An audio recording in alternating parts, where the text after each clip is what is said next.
आदर्श ग्राम स्वच्छ भारत का स्वच्छ असं काहीतरी पुरस्कार मिळालेला आहे गावाला, आदर्श गाव वकाना यांना.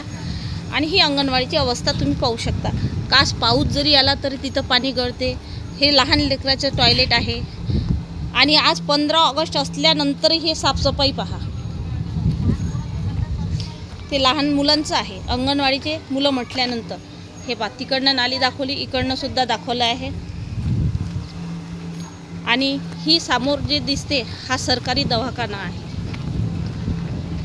माणसाचा. बरं, तो पहिले दाखवला तो ढोराचा होता, आता हा माणसाचा आहे. मामाजी बोला आता. सांगा. तुमच्या हे रहिवासी आहेत, यांच्या घराच्या बाजूला अंगणवाडी आहे लहान पोराची. तर आता इतक्या वर्षामध्ये इकडनं काय कधीतरी इथं ध्वजारोहण झालेलं आहे का? नाही, कधीच नाही.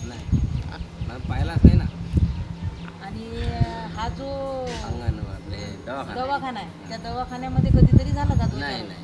आज झालं का? नाही. आजची 15 ऑगस्ट असताना त्यांनी इथं ध्वजारोहण घेणं अनिवार्य आहे. ग्रामपंचायतच्या पूर्ण बॉडीनी इथं ध्वजारोहण घेणं अनिवार्य आहे आणि त्यांनी घ्यायलाच पाहिजेत. कारण आज 15 ऑगस्ट आहे. आजपर्यंत तुमची एवढी वय झाली, इथं कधीच नाही झालं. नाही.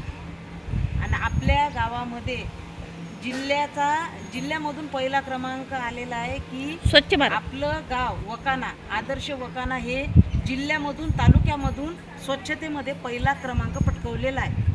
मला तर असं काही जाणवत नाही पटकवला म्हणून, किंवा हे कागदावर तेच आहे. रिअलमध्ये तर आमच्या गावामध्ये आजपर्यंत स्वच्छता दिसली नाही. आपण लाईव्ह दाखवून राहिला.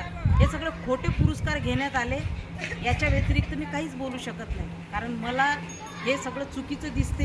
आणि जे काही आहे ते आम्ही तुम्हाला लाईव्हमध्ये दाखवत आहोत. याच्यावरती तुम्ही कमेंट करून सांगा खरोखर गाव स्वच्छ आहे की नाही आहे. याच्यामध्ये जिल्ह्यामधून पहिला क्रमांक पटकावणारा असं तुम्हाला काय दिसते आमच्या गावामध्ये? कमेंटमध्ये नक्की करून सांगा.